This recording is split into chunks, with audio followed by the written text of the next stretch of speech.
A herd of Aptonov were seen peacefully grazing as pleasant music played in the background. A paradise island. Beautiful.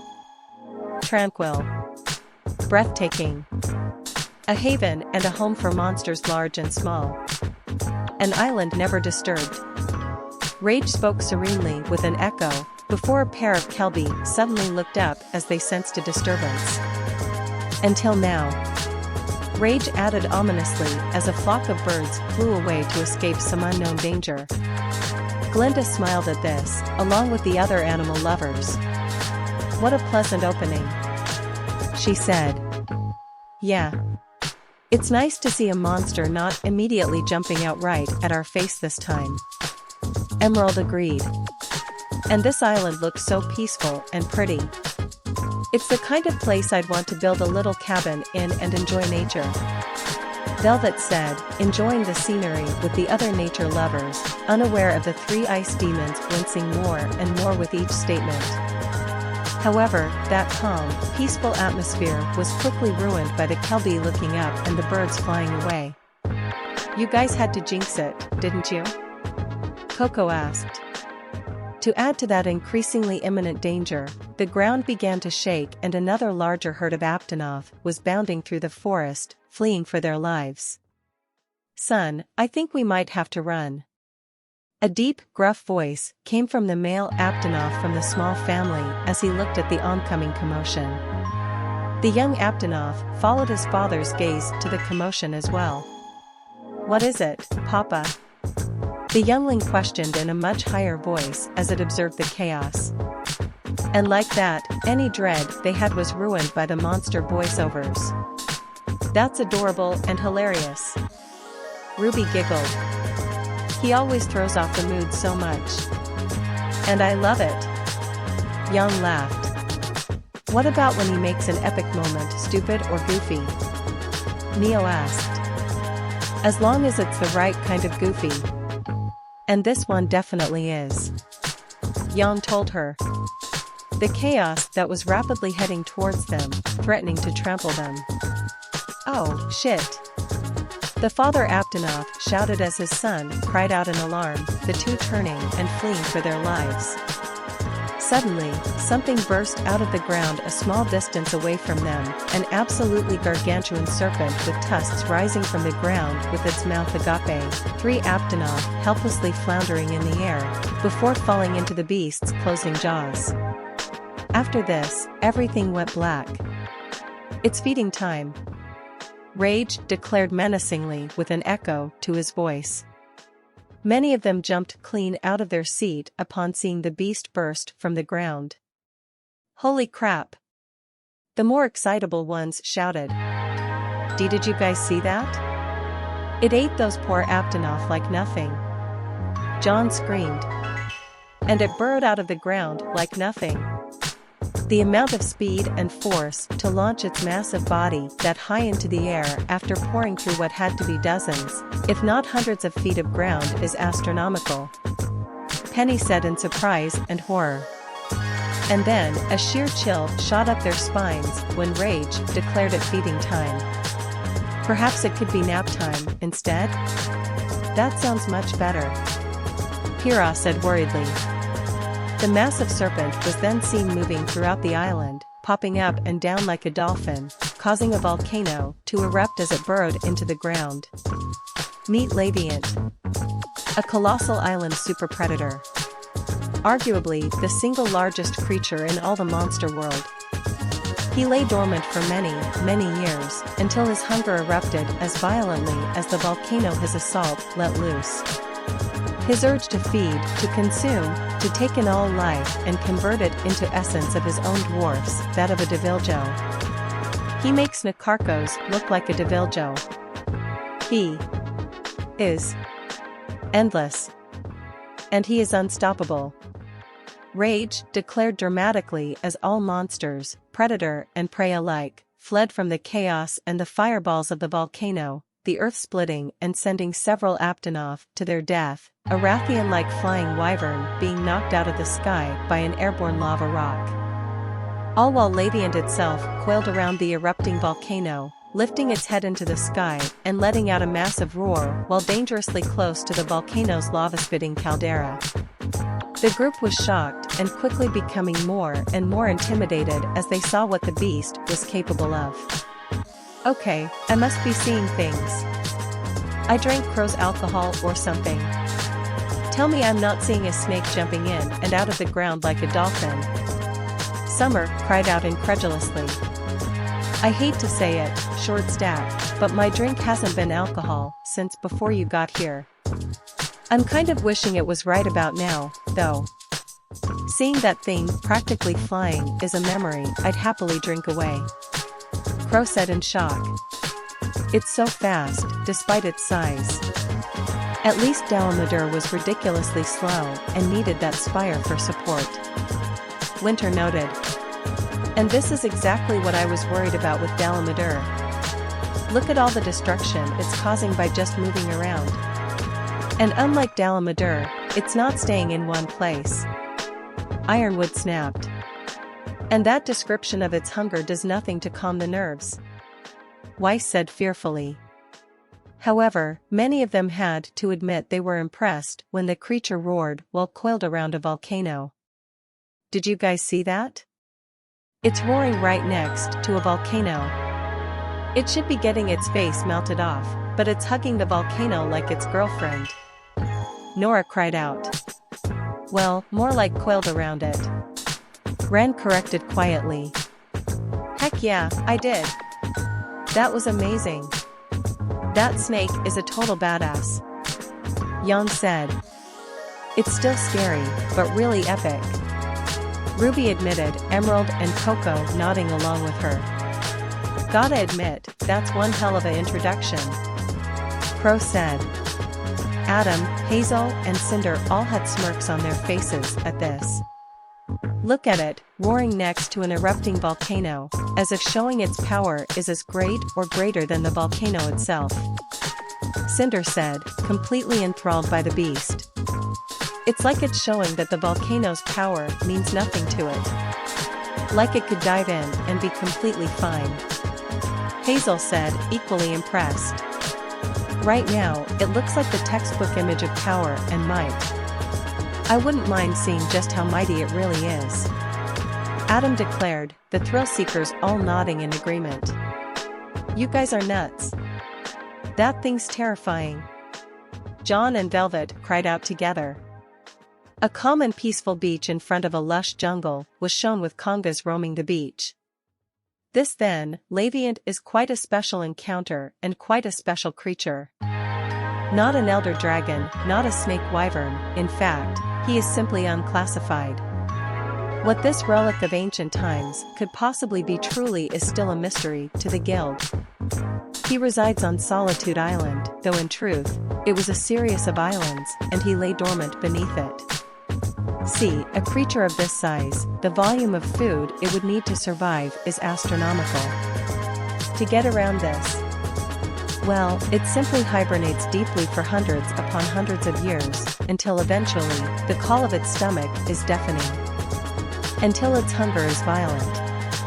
As violent as the volcano whose eruption woke it early from its sleep, causing a catastrophic event that turned Solitude Island from this lush paradise into a desolate volcanic wasteland, filled with pools of acid, boiling geysers, steaming rock and no living creatures whatsoever. Rage explained grimly as the island erupted into chaos as Laviente slithered its way through everything. The fact the creature had no classification surprised them. Really? Why wouldn't it be classified as a serpent wyvern like Najarala? Or at the very least an elder dragon like Dalamadur? Blake pondered. Well, it was technically discovered before Najarala and the snake wyvern classification. The guild is just lazy about updating their logs. Teko explained. Then, the method of how the beast was awoken left them shocked. Are you kidding me? It takes a volcano blowing up to make that thing wake up. Ilya cried out in shock. That's one heck of an alarm clock. Roman chuckled. But then, they saw the absolute destruction the serpent was able to cause. turning such a beautiful and lush island completely barren and lifeless. A volcano doing such, I could understand, but a monster capable of such destruction. I wouldn't have believed it if it weren't for my own eyes. Even Salem on her own couldn't cause this much widespread destruction. Ashvin said. Fireballs continued to rain from the sky as the island split apart, with animals dropping left and right, a handful of defiant velocipede being eaten by Laviente itself. A true localized extinction event puppeteered by this colossal serpent. That day was a grim day for Mother Nature. Rage spoke sadly as the other monsters continued to desperately avoid the devastation around them. An Aptonoff was shown looking up with the screen turned gray and sad music played. Why are we still here? Just to suffer? He questioned remorsefully as he and his son looked at the chaos. Those poor Aptonoff. Delvet said sadly. Those poor everything. You saw that craziness, right? That Rathian-looking thing got knocked out of the sky by a fireball. Neo reminded her frantically. Well, at least it's stuck on that island now, so it can't cause trouble for anyone else, right? Summer asked. The animal lovers winced at this. I am sorry to say, Miss Rose, but basically every species of snake can swim, so it wouldn't surprise me if Laviente was no different. Penny told her. An massive crater-like island filled with geysers was then shown as an airship passed over. Laviente, as I said, is gluttonous to a fault, exhausting his initial food supply in a matter of days. And a Laviente that starts to feel that gnaw in his belly is seriously dangerous, and it wouldn't be long before he would burrow under the very oceans themselves and raise once more on the mainland, causing havoc and untold loss of life, finding himself against the civilizations of hunters and bringing to heel town after town. Rage admitted as a bunch of hunters wandered on the island, looking for the serpent, before Laviente moved around a cliff just before the hunters peeked over to spot him. Or, it could always burrow. It can burrow, under the ocean. Winter said, struggling to process this as she and the rest of the adults were filled with dread. That means that truly nowhere is safe from this monstrosity. Glinda said in horror. This thing absolutely cannot be allowed on Remnant. Ironwood insisted. I doubt anyone will argue that point. Coco said. Yeah, I love chaos as much as the next guy, but that thing's on a level even I'm not okay with. And that fact on its own scares me. Roman admitted. The ground began to rumble as the hunters looked around. So the guild sent their best and brightest to stop him there and then on Solitude Island, which now had been converted into little more than an arena for this deadly duel, the geysers spouting, acting as ingenious transport methods for the hunters, launching them away from attacks and into safe, repositioned locations. This truly was a confrontation for the ages. Rage declared as the Laviente finally revealed itself, launching from the ground and coiling around the hunters, raising its head enough to look at the airship another group of hunters was on, zooming in on its eyes to say hello. And, in fact, the threat of Laviente was so great that not 4 hunters would stand against him, but 16. Yeah, similar to perhaps the siege of Kulv Taroth, the hunters divided into 4 sets of 4 and attacked the beast on 4 different islands, attacking different parts of it. It really was one hell of a challenge. Rage explained as the hunters fought against the beast, one hunter even using a full-sized cannon like a lance. They immediately had to stop and take pause for a moment as they heard this new information. This thing, it's really strong enough to break the 4-hunter rule? Weiss asked in complete shock. They didn't even do that for Dalamadur. Pyrrha said, trying to process what she had heard. So just how much stronger must that make Laviente? John asked in absolute panic.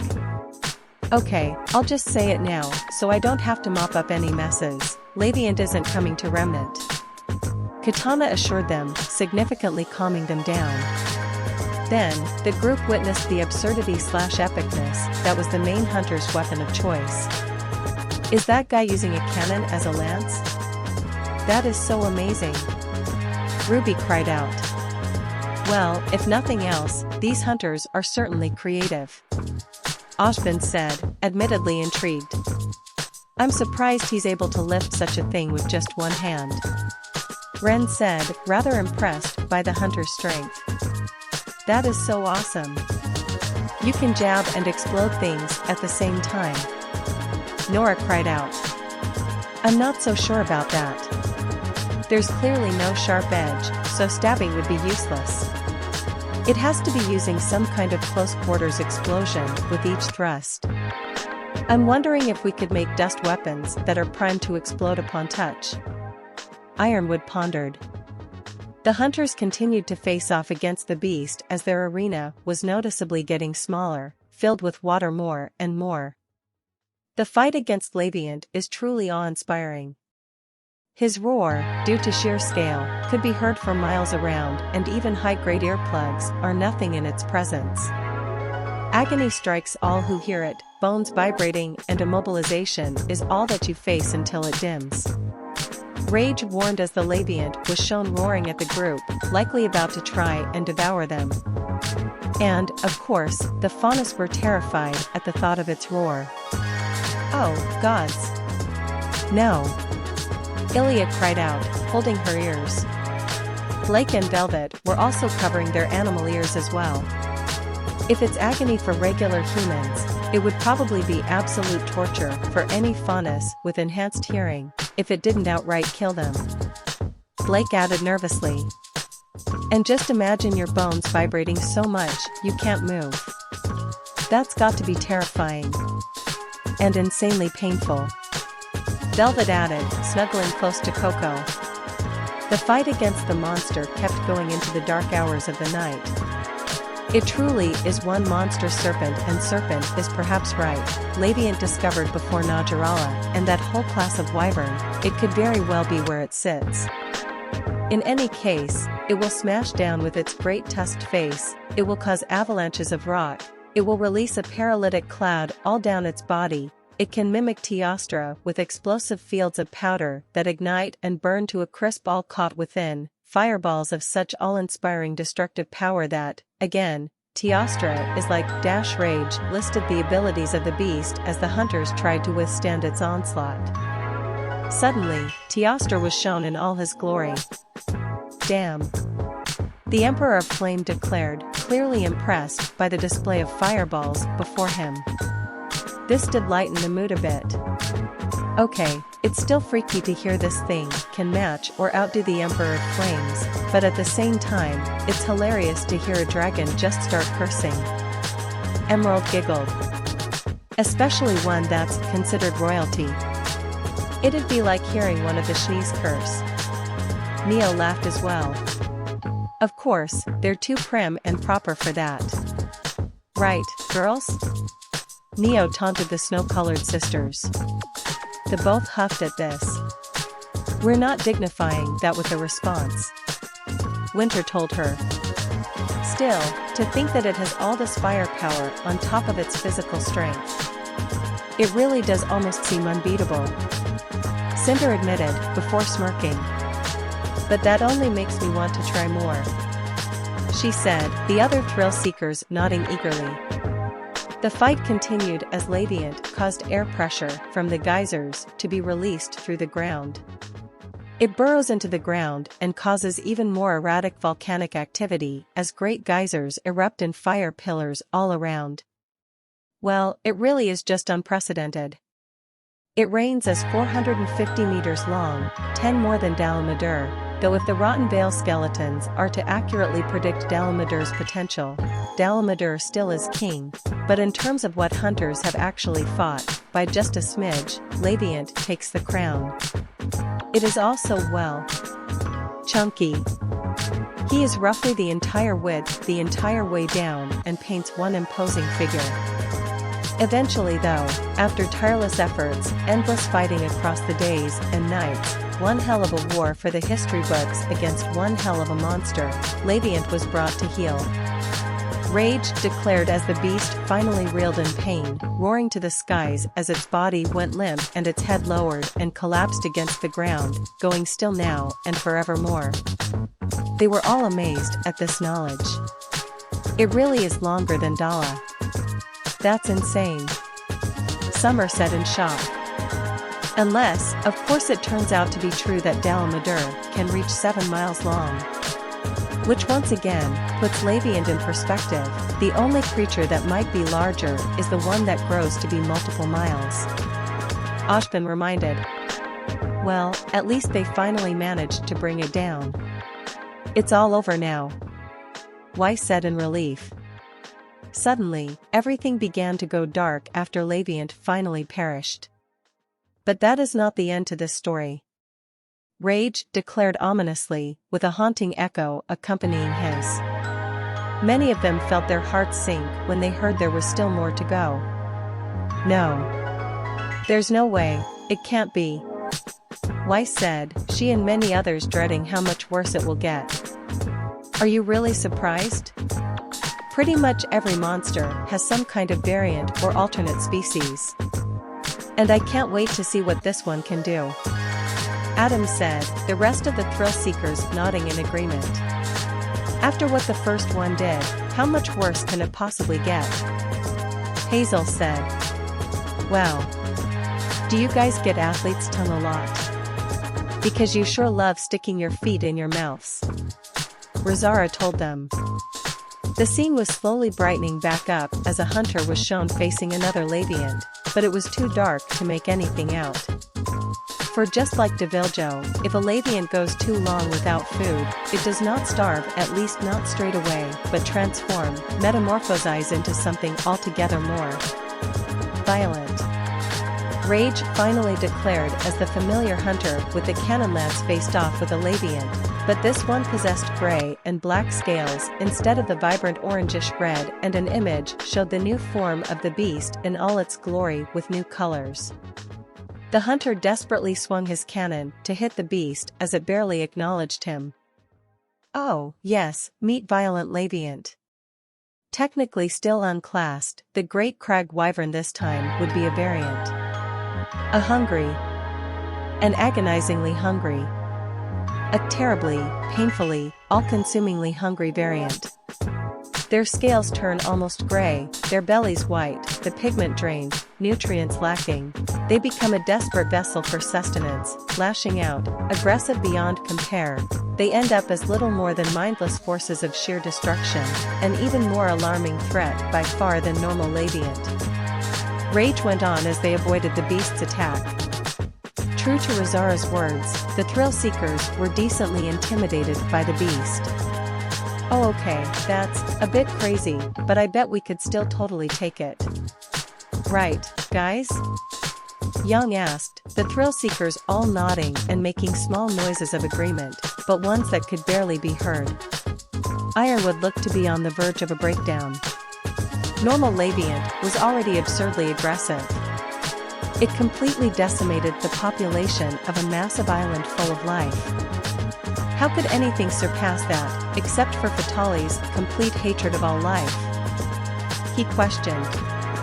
Even Ashbin was deeply unnerved. I have no idea. But like Rage has said, it's starving. Hunger can drive us to insane extremes. Often terrifying extremes, clearly. The headmaster of Beacon told him shakily. Then, the beast began to let out massive amounts of fire, creating visible heat waves that made the area look orange. Able to turn up its flames to 11, streams of them heating the very ground, turning it into a hostile environment that would melt metal, fusing Hunter to the floor, before their screams rain out.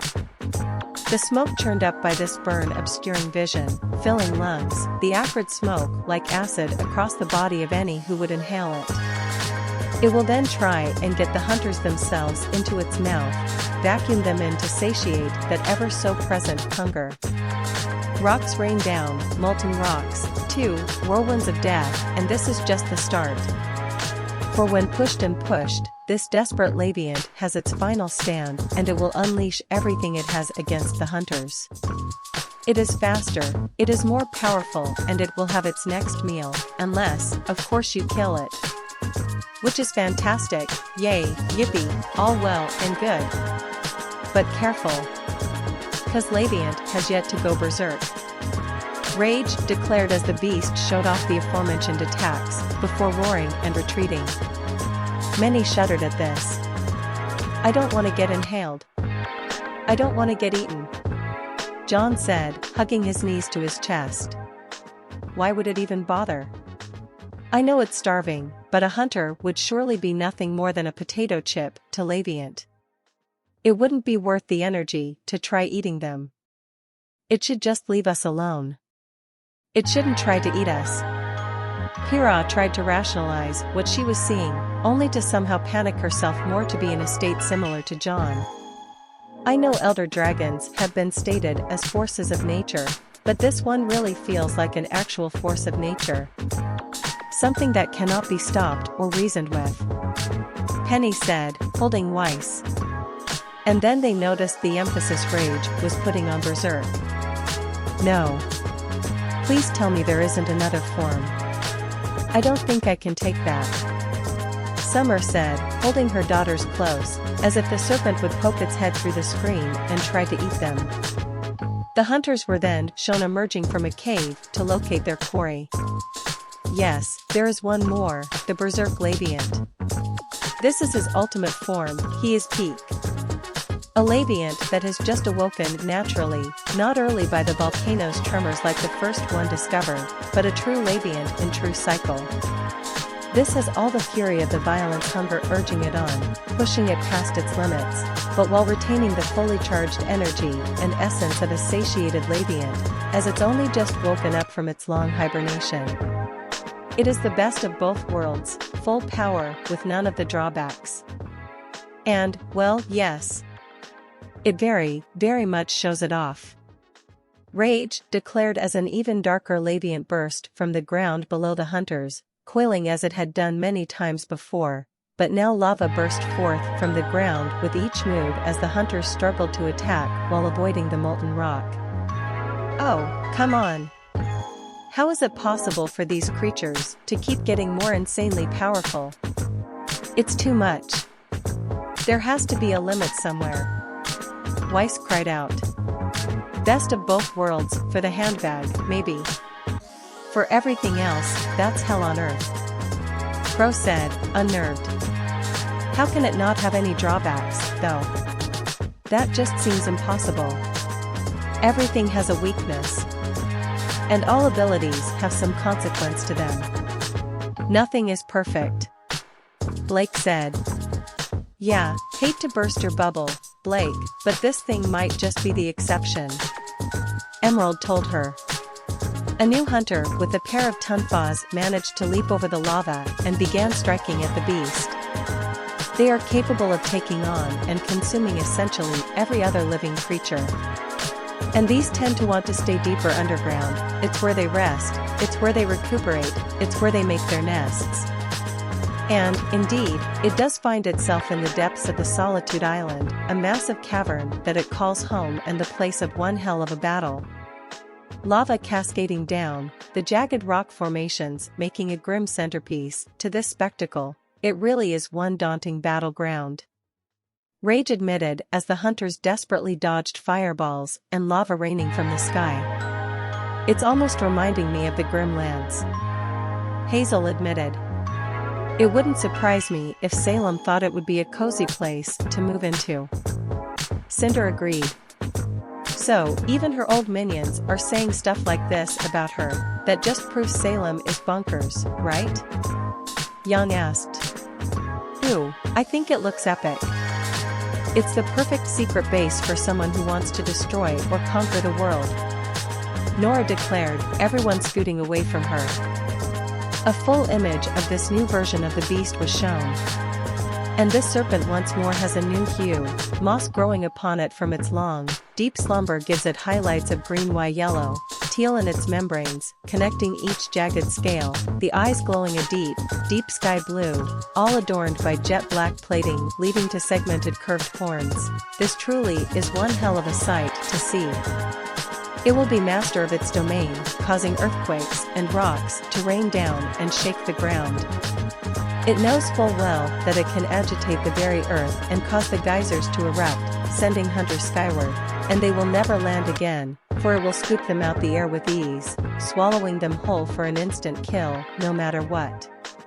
Rage warned as the creature sent up waves of lava and breathed giant streams of fire. It's learned to use the geysers to its advantage. The big guy's pretty smart. And that just makes it more disturbing. Coco said. Yeah, being that big and strong, having all those powers and being smart is just not fair. Neo admitted. This thing existing isn't fair. Ilya told them. The beast then burrowed under the ground again, before bursting out with a massive burst of air. It will put its full weight, full force into ground slams, and it will cause eruptions of magma, and it will slowly, very slowly, begin its ultimate weapon, a fireball so voluminous, so overwhelming, so purely powerful, that the only truly safe place is to be atop the back of the berserk Laviente itself, something which must be done to bring, truly, an end to it. This is... well, one hell of a monster, and it is one hell of an encounter, and honestly, it's pretty goddamn cool. There is no more ultimate form of the Laviente. Rage finished epically as they witnessed the beast unleashed a truly massive fireball that completely dwarfed the hunters, who managed to get on the back of the berserk Laviente, attacking it with everything they had. Most of the group was left in shock and horror as they witnessed. There's no way. I don't believe it. Nothing should be able to create a massive fireball like that.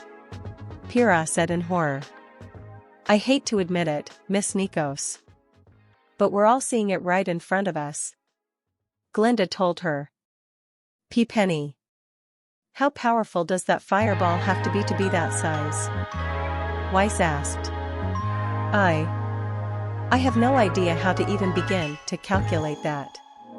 But if what Rage says is true, and the only way to escape the attack is to climb on Laviente's back, the resulting explosion of the fireball must have to fill the entire cave. At minimum, I'd suppose it would have to be a city block level attack. Penny said in fear. Ruby had her head down with her hair over her eyes. That is... she said, before lifting her head up with stars in her eyes. So cool. I mean, it's still totally horrifying, but that fireball is still amazing. We could have wiped out all the Grimm that invaded Vale during the breach with that. She said, going absolutely gaga over the attack. And the entire city block we were fighting in. Blake reminded her. Oh, come on, girls. That has got to be one of the coolest things we've ever seen. Now I just want to fight this thing more than ever. Yang said. I may need a couple drinks, but I'd be down to fight it. Maybe we could race to see if we could bring it down before it shoots that big, nasty fireball. Crow said. I say let it try to shoot it. I'm willing to bet I could hold it back. Hazel declared proudly. That's if I don't finish it with a moonslice first. Adam challenged. I think they've lost their grip on reality. Ren said worriedly. Katana opened her mouth to speak, but her daughter suddenly appeared in front of her. Thoughts? Teko and Razara asked at the same time while cutting off their mother, who gave a small glare at her spawn, but couldn't help but smile at their playful grins. That thing is so awesome. I want to fight one now.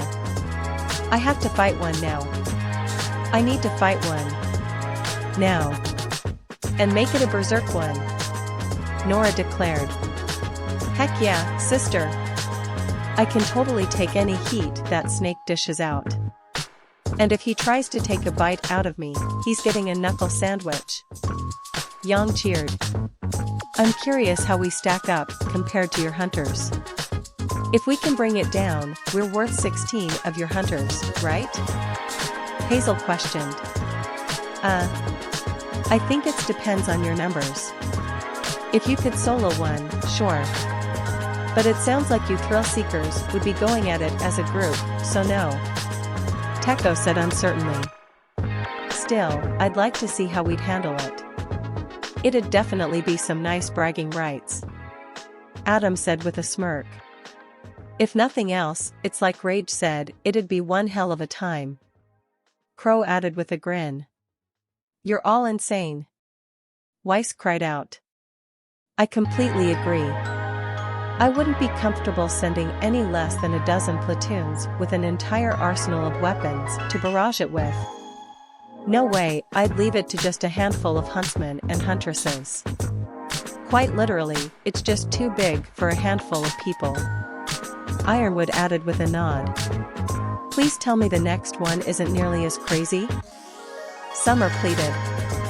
Oh, don't worry. I think you guys will actually like the next one. It's pretty adorable. Katana said. Really? Ruby, Weiss, Velvet and Pura all said excitedly. Yep. I think Saig did some good work on this lore. I hope you guys like balloons, because next up is Paolumu. Katana said, starting the video.